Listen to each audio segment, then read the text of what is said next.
Hello and welcome back to the channel. So today I have another bit of a different video for you. I've been reading the news recently and I've realized that brown girls are really killing it around the world, especially this year. And I thought, why don't we try and learn from 5 of them? I've picked the 5 that have been doing the waves around the social media. So let's pick 5 of them and see what we can learn from them, because they're clearly really killing it and we are here for it. So the first one is Harnaz Kaur Sandhu. I think you have all heard of her. She was just crowned the Miss Universe of 2021. And the crown has gone back to India after 21 years. And this is incredible. It's so nice to see, a brown woman being able to represent her country. And when she won the crown, her reaction was incredible. The first thing she said to the camera was Chak De India. What was it? Chak De Fateh India, which is so great to see that even in that moment, all she cared about was representing her country and representation. But what we can learn from her specifically is, I don't know if you've seen it, I might include the clip here, is when she was asked the final question, which was what advice would she give to young women on how to deal with the pressure they face today. And I think given that it was on the spot, she answered this question very, very well. It was very well thought out and she really meant what she was saying. So she talked about how the main problem of our generation today is comparison, which we all know is a huge problem. She was like, we need to stop comparing ourselves to others.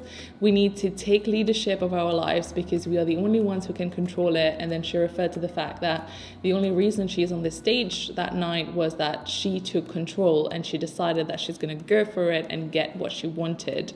And she said also that we need to step out a bit of, just worrying about how we're doing compared to others and focus on the bigger problems that the world is facing, such as climate change and things like that. And of course, she touched on self-belief, which I think is really important, especially for young women, young girls today. She said that one thing we struggle with is believing in ourselves and how unique we are and how talented we are, and how if we believed in ourselves and worked towards it, we can achieve things. And I think that was a very, very powerful message. And she also talks a lot about how the reason she got to where she is because of her mum, and her mum fought years and years of patriarchy in order to become a gynecologist in India, and she was following into her steps of her mum. And again, she was showing how she had an idol, like inspiration from someone else, and she saw that it is possible and therefore she did it, and now she wants to inspire the next generation. And I think this is a beautiful message. Next, we have a very interesting one. So you must have heard of OnlyFans, which is the adult content platform. And they have recently appointed their new CEO, who is also Indian born, but American, I believe, girl. And her name is Amrapali Gan. And again, this is really cool because she has joined another group of, CEOs of really large corporations that are doing very well. And she's only 36. And she's this brown woman, and she's now the face of OnlyFans, and she's made this huge announcement saying that she really wants to make the social media platform one of the safest ones in the world, because it's definitely changed the adult industry, and she really wants to make sure that all content creators are able to monetize their content, but at the same time they're doing it in the safest way possible and they can engage with their fans in a very good way. And again here, from her, what we can learn is that having her CV and everything is quite publicly available. And if you look at it, you'll see that from her past experiences, she has worked in so many places, and most of them are startups.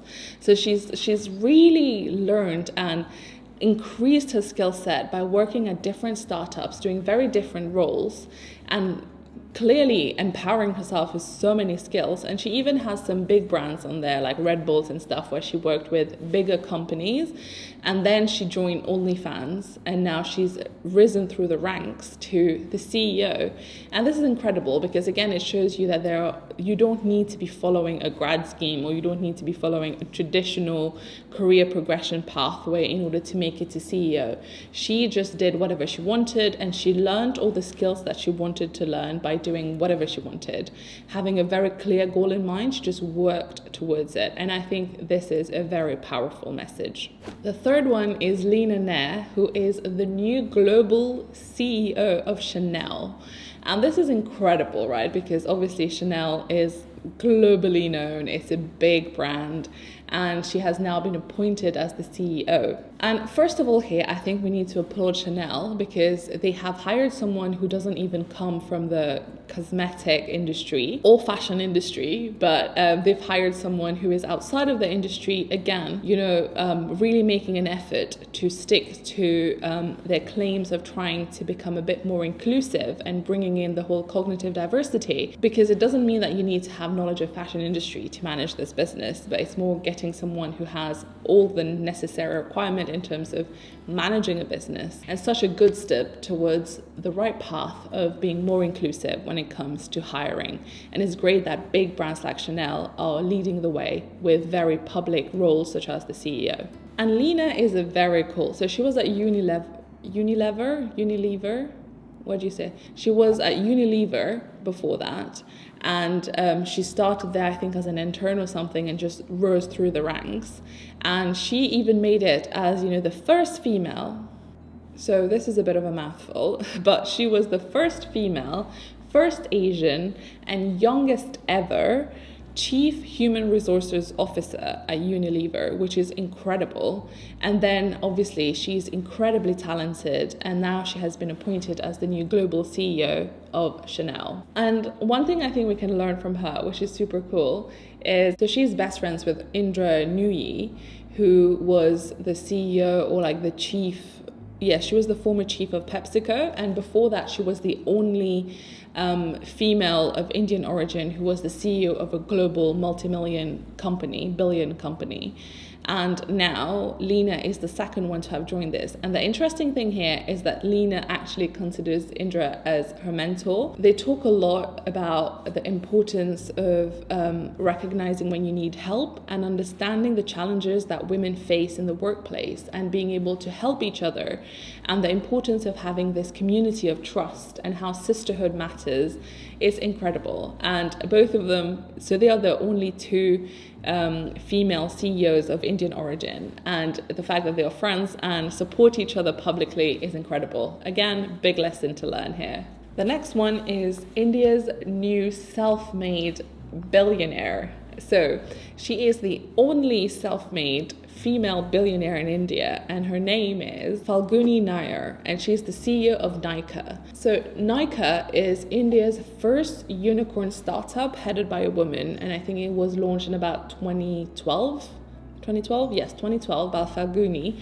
And what they do is they sell beauty products and self-care products on their website and apps, and this became huge with loads of big brands and actors really backing up what they were doing, because they were providing access to locals to international brands that were not being sold in the country.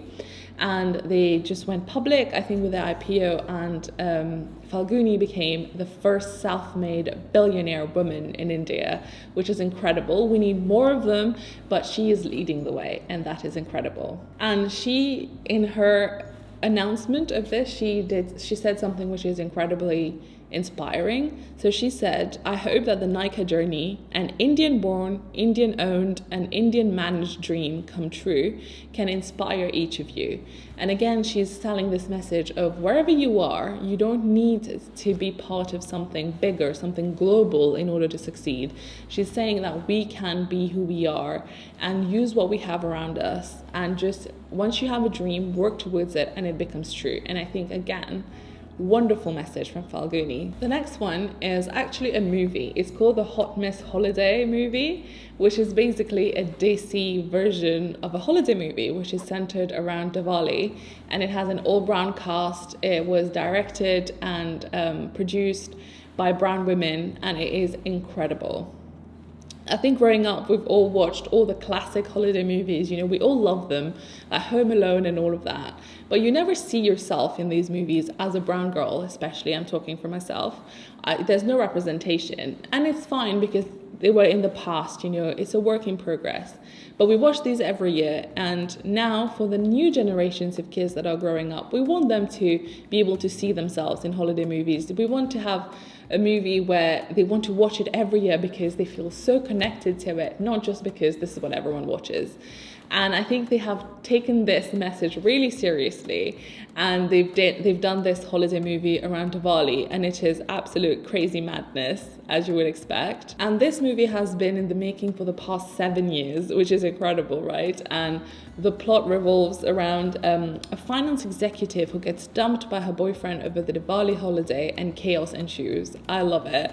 It is so well done, and it's all about the South Asian cast. It's a holiday rom-com that you will definitely watch every year. I genuinely loved it. The comedy, the madness in it is just really, really good. And it's based in New York. It has all the feel-good things about a holiday movie, but you see yourself, like actors that look like you, and inside jokes of like the brown community, which is great, and making fun of the gossipy aunties and stuff. It's just really, really nice and well done. But also what's really cool about this, and what we can learn from this, is that it is a rom-com for friendship. This is what one of the actors / producers said, that she said that it's a rom-com for friendship, and this is what that's the message she really wanted to share with the world. And I'm going to read what she wrote here. She said that it is so beautiful to finally put something out there that says females first, where despite how partners, location, work issues can test a friendship, the friendship sticks. And I think that's so beautiful. Again, they took representation on board. They made something very unique that was missing, but at the same time, the message that they were trying to showcase is all about female empowerment and how female friendship is really, really important. And it's done really nicely. Just trust me, watch it. It's a good movie. So here we are, the 5 women, I guess it's just 5 groups of women that have really outshone themselves in 2021, and we can learn something from each of them, and I hope you do too. And if you have come across any other successful stories this year of women of color, please share them with me. I would love to know more about this, and I think we need to keep going and empowering each other, remembering that sisterhood matters. And you know what, let's just learn and hope that next year this list will just keep getting bigger and bigger, where it will not fit into one video. I thank you for listening to me today, and I'll see you in the next one. Bye.